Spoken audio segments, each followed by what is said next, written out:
Nifty Culture. I'm Pio. I'm here with my partner Mal. What's going on, Mal? I'm excited for this one. I know that. Great to hear that.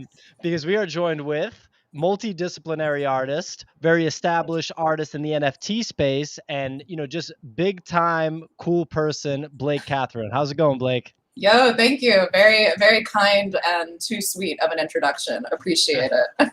Thank you guys for No, having no. me. So me and Malachi and Malachi's wife, Nifty Natalie, we're all collectors of your work. So we're all very excited, to have you on here, and just really looking forward to learning more about you as an artist. For anyone in the audience that isn't familiar, could you give some context on, kind of who you are at this point in the space, and how you got into NFT specifically? Yeah, totally. So I'm a digital artist, which is probably just expected to say that. But I've been doing 3D art from an original graphic design background. I switched to 3D about 5-ish years ago, and I've been really self-taught in that regard, though I went to school formally for design, so have the fundamentals in that area pretty locked. And really what became just for fun to get out of a creative rut, I was working at tech companies and freelancing all around. Thanks to social at the time, it got fruitful enough to where I was able to switch to being a full-time, basically, artist. So through the years, I've really honed in on a style, and usually I'm sought out for that specific style. And in my personal work, it's really just always studying on how to make the next piece better and how to continue to progress as an artist. And so with that, the dream for many artists, myself included, has always been, when can I graduate or at least become much more selective and purposeful with my client work and be more of a full-time artist? And that opportunity really started showing its face last September when I first started learning about NFTs in a more serious way, like not just in a spectator way, and dabbling with Super Rare, Foundation, Nifty Gate. Those three were really hero for me early on. And from there, it's just been really fortunate and blessed that people have connected with the work and have been supportive and very wholesome and uplifting. Like, it's been a really positive experience with both artists and collectors on how much people are really just humble and gracious in the space. So it's, just continuing to go through those motions and try, to learn something every day and get better.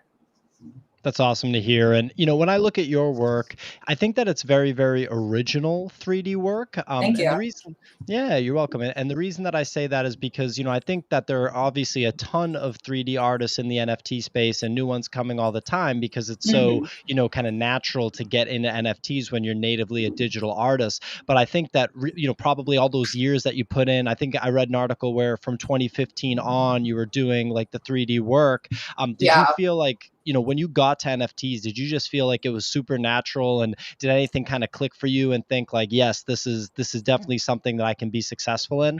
Yeah, no, at first I remember seeing it on my radar as early as maybe like March of last year, which at that point you were definitely a very early adopter as an artist because it wasn't the big boom yet. And I didn't take it seriously at first just because, again, as an independent artist, I've had merch fall through. I've had like physical products fall through. Like, you just get that thing where you lose that kind of naivety or that blissful optimism that this next market thing is probably too good to be true.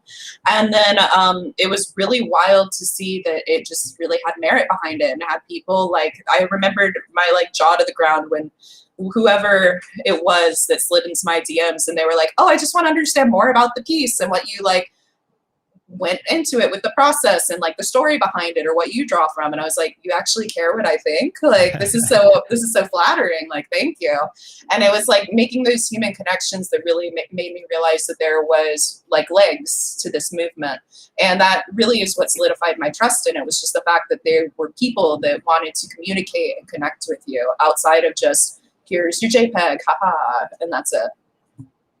Yeah, and I know Malachi's got a ton of questions, and he's probably like chomping at the bit to ask them. So I'll throw to him after this one. But because you just because you just talked about like the interconnectivity thing, I think that this is a big part of NFTs, right? Everyone's constantly communicating on Twitter, whether it's like via text or now Twitter Spaces has become really big in NFTs. On Discord, we were joking that Talvir, who's one of the reasons that we were able to set up this interview, he's always on Discord, just like 24/7. Always. And that's Always, and it's a big part, both for collectors, for participants, but also for creators like yourself to be connected to everyone on Discord. But I've heard Mhm. from many people, and myself included, you can kind of get exhausted by, being overwhelmed by this technology all the time. And then on top of that, your work is natively digital. So it's not like you can sneak away to a garage and just throw paint on a canvas. Your Yeah. work involves being in front of a screen too. I read an article where I think it was another interview,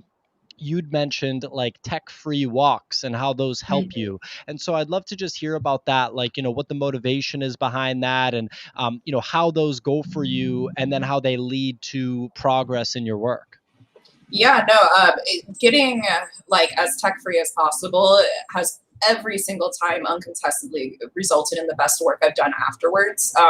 I'm very analog when it comes to literally both researching work concepts as well as clearing my head and mental space. And I think it's exactly because of that. Like, my work is digital, my clients are remote, so they're digital. Everyone I chat with, especially since the pandemic, is digital at this point because yay, safety. But it's with the tech free walks, for me, I love living in LA so much for the varied architectures and styles that the city has. There's a lot of Spanish influence, but there's a lot of Art Deco influence, and then you just find these really gaudy rich people vibes that make no sense. And navigating through, since I live in West Hollywood and it's quite walkable, navigating just around the neighborhoods and zigzagging through blocks has been so revitalizing for me. Like, even if I'm working on a figure, I can see like a really cool pattern on like, some mosaic or this or that. And then that inspires or kind of re-sparks something I might have been stuck at. And you don't really get that if you are, with your phone device. You're probably waiting for that phantom vibration, or you're thinking, oh, I should take a photo of this or that, but you're not in the moment when you have that on you. And so by having those breaks where it's like, it's just me and my wallet in case I get mugged, and it's just going through the motions and just really having that physical meditative practice where you are in a kind of state of meditation, but your body is moving and you're kind of like feeling like the whole rhythm.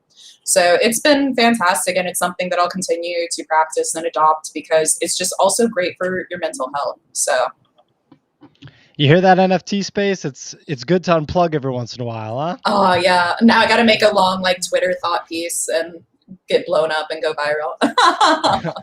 There you go. There you go. Malachi, let's go.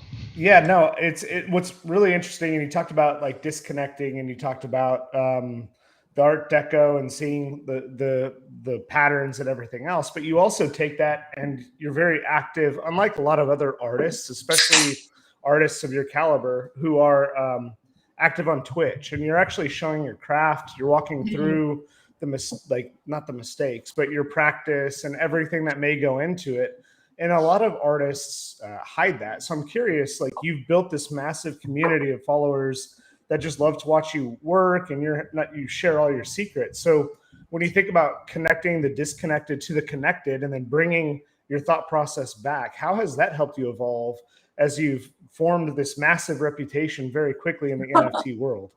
You're too kind. And the Twitch, while I have been bad about Twitch lately, I am bringing them back soon. So I am excited to share process again shortly. But in general, one thing that I have never wanted in my work, this even before being an artist, when I was a commercial graphic designer, one thing that has always been the same for me philosophy wise was I don't want to feel complacent, and I don't want to feel like I'm treading water. Like, I want to always feel like I'm moving forward. And I think when you're really overly precious with your secrets or your tricks of the trade, technical or conceptual, metaphorical, etc., then you're holding yourself back because you're like, oh well, I'm only as good as this thing I'm keeping private to myself. And instead, you can share that more. Well, I firmly believe that what you put out into the world comes back to you. I've learned so much by sharing my own secrets, and people have been sweet enough to give me their insights as well, or their cool tips of the trade. But that really only comes by being authentic and knowing that, yeah, there is a risk someone might try to rip me off or do X, Y, Z. but I'm not very shy about calling that out when it does happen. And I'd way rather inspire people and help them get over hurdles I had to go through to find their own authentic way of showing their work and evolving their practice. Because at the end of the day, it'll just push me to be better at through peer pressure or quite literally through the practice itself. That's awesome. And another question that I have is really around NFTs. Like crypto are often described as like a boys club, and there's a lot of bad behavior. And there's some active, participants. We've had Sam Madhu on. We've had many of the. She's amazing, incredible. And many of the NFT goddesses, like we have an open invitation from Anna Isabel and others, but there does seem to be a massive. There's a huge disproportion between even our channel, candidly, like we need to do a better job at this. I think our average viewers are like 98% male. Wow. So there's it's a big issue. Not by design. That's just impressive. Yeah. No, it's not good. It's, but how do we fix this? How do we do a better job, both as a brand NFT culture, but how does the community do a better job at this as well? Because it is definitely an issue that needs to be resolved. No, absolutely. And I've been trying to wrap my own brain about how to be a better ally too, because we talk about women, but then we don't even also talk about non-binary or LGBTQ, which are even like wildly more marginalized in the space. Like I actually do struggle sometimes to think of recommendations of artists in those categories. And I've had to start writing lists because I'm like, they're out there, but I have to remind myself to follow their work, to support their work, to share it, to uplift those voices. And at the end of the day, it's really just because it's very easy to already hype up someone who is on top, It is so easy to hype up people because he's the OG on top person, Because everything he does is super fun and awesome and ridiculous and weird, but he doesn't necessarily benefit from that hype as much as someone with a much, much, much lesser borderline non-existent platform might have. So I think it really starts with the easiest and most free thing you can do, which is doing the research, finding artists in those areas you feel are not being caught up with, so that when someone is like, hey, who's an amazing Black woman artist or this or that, you're not like, let me find and get back to you and probably forget about it and then not send you that recommendation. It's like, I have one, and then you can send it out. And I think it's just by having these, like you guys with opening up your platform to the NFT goddesses, etc. That's amazing. And the more that people will slowly see folks, whether they're women of different demographics, etc., coming up and speaking, then that inspires other people to be like, oh, I'm not the token chick. Like I can now go speak. And it's not me feeling like they're only asking me because of my anatomy, Because that is one thing I've seen very discouraging, even at events where I'll have girlfriends be like, hey, are you speaking or attending this? I would just feel more comfortable if there's other women there. And it is, you don't want to just be a token. You want to be with other folks who are also in your same realm. And so it's kind of getting past that, oh, we're having a Women's Day today, or we're having a Southeast Asian celebration day today, or this or that, and being like, no, we're just evening out the demographics because they should always have been more diverse. Because it'll be better, with that diversity, right? The whole and it's better variations in art. Like a lot of times, I have a super feminine aesthetic, and there's a lot of women artists that, while their work differs from mine, they're very synonym style, it's like, oh, it's very feminine, it reminds me of XYZ, etc. And it's the same with having mostly dudes. There is a stereotypical, if you say NFT and you're familiar with the NFT space, you probably have a certain visual in your head, and it is usually a very white demographic male style. And it's not to shit on that, but it is also like, it's much more fun when you have all the crayons versus just like one or two. So Absolutely. And you just talked about your style being so feminine. I feel like that's very accurate. And it was also, I know, one of the reasons why Paris Hilton, felt strongly about you being the person to collaborate with. Can you tell us a little bit about how that collaboration came about? And, while you're explaining, I'll pull up some of the works, since people in the chat were asking to see some. Oh, yeah, totally. By all means, spam away. So with Paris, it originally, Ashley was my producer at the time, Ashley Ramos, who now is higher up at Nifty. So I now am working with Patrick. But at the time, this was maybe January, February, and Ashley had reached out being like, hey, like there's a notable person that is wanting to do NFTs, and I thought of you. And it was a little vague at first. And I remember just being like, oh, like I had a client project just that was about to hit contract, and I was super worried about even meeting those deadlines. I was like, like I'd love to, not sure, you know, what person you're scouting me for, but I am really busy. And then lo and behold, 5 days go by, that contract fell through.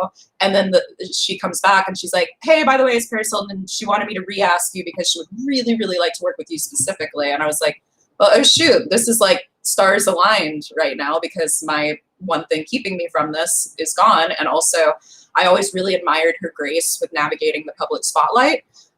You know, there's a lot of child stars, and there's a lot of like Lindsay Lohan and Britney Spears, where they just have mental breaks, and it's because of how cruel the media has been to them.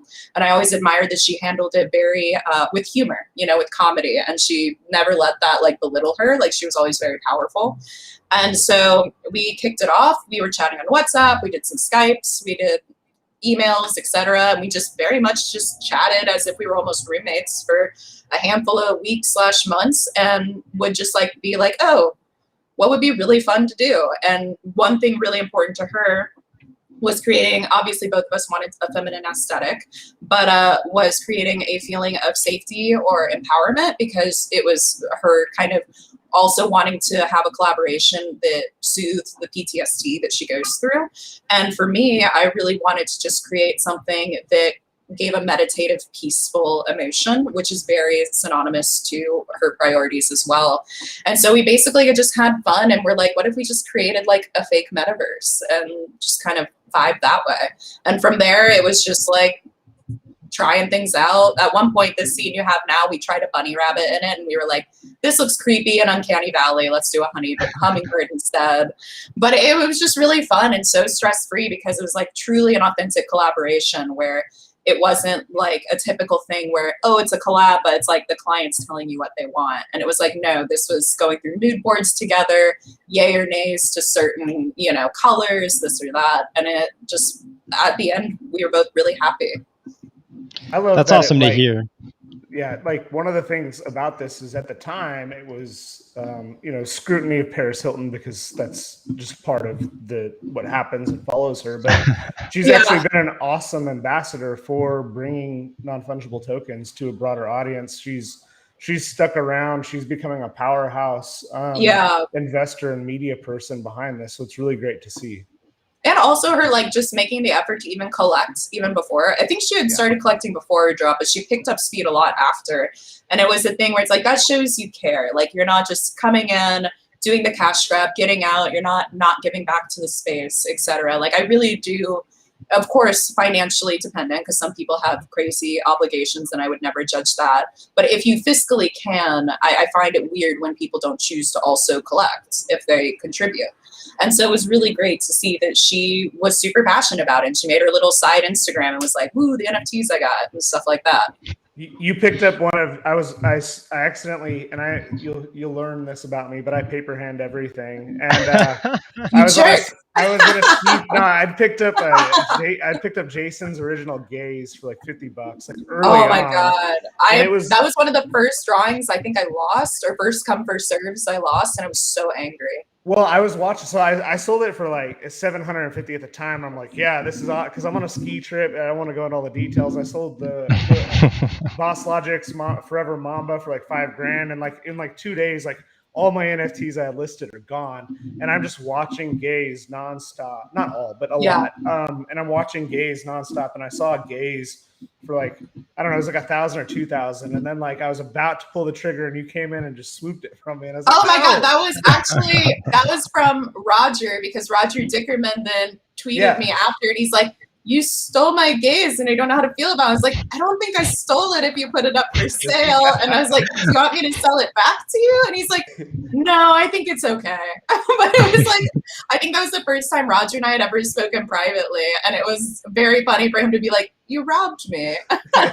You had it for sale. Like, yeah. Yeah, I was like, did I rob yourself? Yeah. I will say someone was really kind once, because I have Into the Ether by People, and I'm an idiot. I still haven't got my physical because I was too lazy to fill out that friggin' email. But I have Into the Ether by People, and one time I woke up to like 5 Discord private messages before I had locked my Discord, and they were just like, take it off the market, take it off the market. Yours is the cheapest one. And then I, sure enough, was like, yep, off the market, not doing this.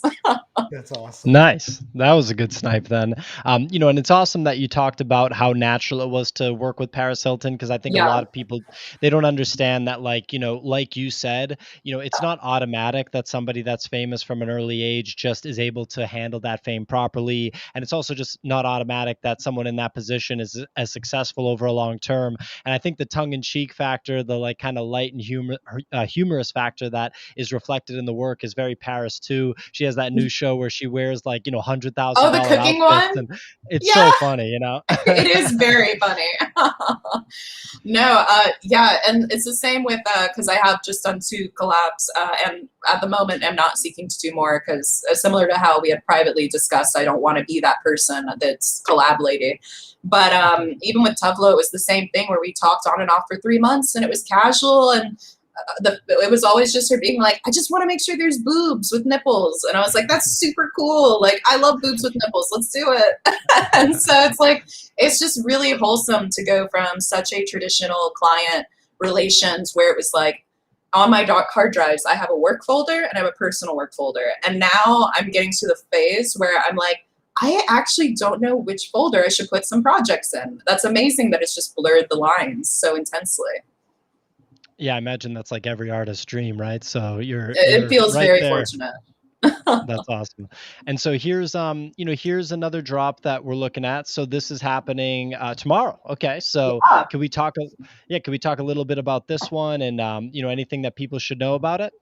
Yeah, absolutely. So this is kind of an end of an era, so to speak, for my Nifty artworks so far, which is, I started with Terra Futura, which had this idea of keys. This was back in December, but I still wasn't sure where the space was going at the time because it was just, as everyone knows, it got mad, February, March, and then went down like super explosion. But so for the second drop I did a world building one for Winds, which is basically me doing the introduction concept work to the next short film that I'm storyboarding currently to go into production hopefully this fall. And it was really to hit a chord with me, which is I've always had a dream of being a concept artist. And because I do not have a traditional pipeline, it's kind of a pipe dream for me to ever get that kind of gig. And so it's like, well, fake it till you make it. And that was the idea with the 4 Winds keys. And so this one, what's happening is I'm doing 2 more keys, which are 4 winds themed, using the Latin words for wind. And they're basically showing that this is the final of me doing anything NFT related with the 4 Winds. The short, I do not sell my short films. I keep that property like personal. And this is just the closing chapter, locking the door, so to speak, on this. And so with the keys, in the next month or so, I'm slowly beefing up my Discord so that I can start offering almost like a Patreon, where if you have a key, you have a membership level, like it's a tier. So if you have a 1 of 1, there's only going to be 2 1 of 1s. One is from back in December, and one is going to launch tomorrow. You'll have the utmost tier, where I'll basically give more sneak peeks, really private conversation, and just have a much more personable, like almost artist patron relationship. And then with the limited edition keys, it'll basically be like a step above with inclusivity as the normal Discord. So sharing more sneak peeks, sharing stuff perhaps that got killed in the process, proprietary cool client things, etc. And then with the final pieces, which are all the bust statues, those are pretty much the final concept arts in their full fleshed outness. So we have different totems and symbolisms that really define each of the characters. And then with my narrative designer, who's also helping me storyboard the short, we kind of went in and got all of these different references and musical tones and this and that to really full-fledged bring out a in-depth 4-dimensional character that now folks can uncover more of when the short goes live. Very cool, and that use of color is very present here too, that we saw in the other 4 Winds pieces. So I think it's very of your style. I am very allergic to not using color. No black and white for Blake. No, actually, I'm lying. The top bid of each of the busts will get a 1 of 1 clay render that's minted as well. So the top bid of each of the ranked auctions will have a 1 of 1 edition linked into their win. So, and that's very black and white. Yeah. You can get some black and white Blake. You can get some black and white. Yeah. Unless everyone decides to like bid like a penny, and then it's just like me crying in a corner, and it's like, okay, that's cool. I can see in the future a series of work by you called Blake and White, and that was Blake's black and white period, you know, Blake and White.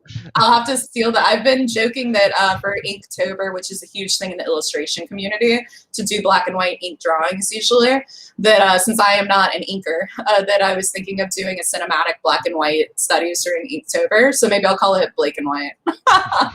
You got your title. I'll send you royalties. Malachi, any thoughts on this work or anything you want to ask Blake? No, I mean, this work, it speaks for itself, and it's so fun to watch how much it has just evolved and how the stories have come to fruition and some of the landscapes that you've done and you've moved away. I hope you do, not landscapes. I don't even know how to describe them, the rooms and like all the magnificence and like the attention to detail and just the colors that fit together. It's really exciting. So I'm curious what the long-term vision is after. Is it just pause on NFTs, get the short films done? I guess, what are you thinking short-term and long-term? So right now I'm in a very masochistic and very against my usual work-life balance practice, which is I'm juggling like 5 projects right now, which is not ideal. And after that, I am going to actually, where a handful of folks in the NFT space will be going to, Portland for Camp MoGraph. And that is basically when Camp MoGraph happens, is me resetting and being able to take more personal time. So during my work hours, I'll be working on the short film and starting to get that from pre-pro into production. And then in addition to that, I'm working with my partner who's going to help me do really next level animation because he's just much more versatile in animating than I am, to do a following collection that I've been concepting for about 4 months now. And that's going to be called Ouroboros. So I'll be split between doing a new world building related collection as well as working on the short film. That's awesome. Thank you. Yeah, very cool stuff. And, you know, I'd be curious, Blake, because my creative background is filmmaking, specifically music videos, right? So I know a little bit about, I know a little bit about that process. And I'd imagine that process versus creating work like this is a pretty stark contrast, just in the sense of how dependent making a film is on more than just, you know, the one individual person as an artist, right? Like you can sit down and let your mind go nuts, you know, after a tech-free walk and crank these out with your software that you've been using for years. With the film, you're going to be like, you know, herding cats on set if you're directing it, or you know, depending on other people. It'll all be CG, so that is a benefit in the sense where I can still be pretty proactive in maintaining ultimate control of variables like that, like, you know, someone coming up sick or this or that. It's CG, so there's no space rented. But yeah, no, especially living in LA, almost all my friends are in production somehow or in film somehow, and it is the pre-pro is almost identical, and then everything after that is like completely different, like 2 different wavelengths. But I know that the team will at least at minimum be myself, my main animator, TJ Gonzalez, my narrative designer, Luke Baker, and then my favorite person for music, period, Mariode. And then I'm going to, because I was lucky enough to get extra funds with the first drop, hire out additional 3D help as needed. So that'll be helpful. Sounds really cool. And yeah, I mean, I can't imagine that, or I just can't imagine how cool it'll be, and, you know, really exciting to see what comes of that over time. And I know it won't be released as an NFT. So, you know, looking forward to seeing how people can get access to it.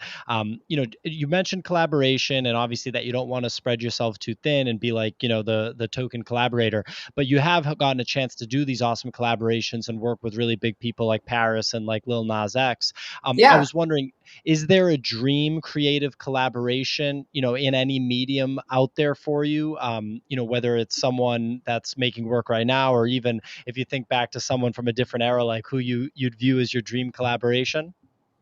You know, it is always between music and fashion as a whole with industries, but for music, it would 100% be unhealthy girl crush of mine, Kelly Uchis. I think her music videos are absolutely art. I think her style is so retro futury, but with that like Latin flair that I think is just so powerful because she embodies it.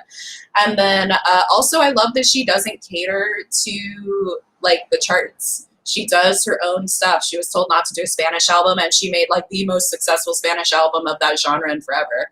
And it's just amazing to see a woman who's just like, yeah, I'm going to do what I want to do, and I'm going to be successful at it because I'm a badass, and I love that. And then as for fashion, honestly, anything that is in the realm of just like future forward digital wearables, etc., would love to collaborate on that because I love making cyber bays, and I would love to work with like really avant-garde fashion designers like Iris Van Herpen to be able to just like do that fusion of different talents, because I think the best collaborations are when you come from totally different worlds and skill sets.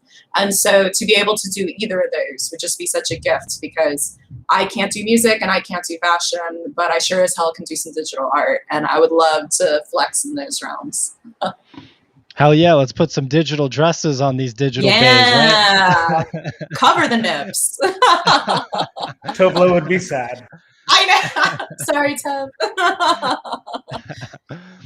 Awesome. Well, Blake, besides this drop tomorrow, anything else that people should look for coming up from you? And then we'll talk about where they can find you on the internet. Yeah, totally. So August 20th is a very mysterious date on Nifty. That includes me, Fuckrender, and Jason Abair, and it should be really cool. It'll be an intimate thing, but we're very excited about it. If you got a fuck crystal, I've heard that might be helpful. Not for me or Jason's part, obviously, but for the fuckheads. and then otherwise, just really excited to open up a new chapter in going into a brand new concept. So I have a couple cool client things coming out soon, but I can't speak on them because of that fun NDA. But those should also be releasing in the next month, and people will realize why I've been chained to my desk for weeks. All right, you guys are going to see what's coming. So everyone tune in to Nifty Gateway tomorrow for the final edition in the 4 Wins series by Blake. Make sure you follow Blake on Twitter at Blake Kathryn. Where else can they find you, Blake? Pretty much anywhere. I'm on Twitch. They're coming back soon. I used to do 2 to 3 times a week. Starting in mid-September, I'll go back to 2 times a week at least. And then outside of Twitch, which is same name everywhere, TikTok and RIP, but I still occasionally post stuff on Tumblr. But Twitter and Instagram are the mains, so you're good. Awesome, Blake. Well, thanks so much for joining us. This was a real pleasure. I know Malachi's very happy. And, just can't wait to see the future work. Oh, no, appreciate it. Thank you guys so much for taking the time. Thank you. Our pleasure. Thanks, everyone. See ya.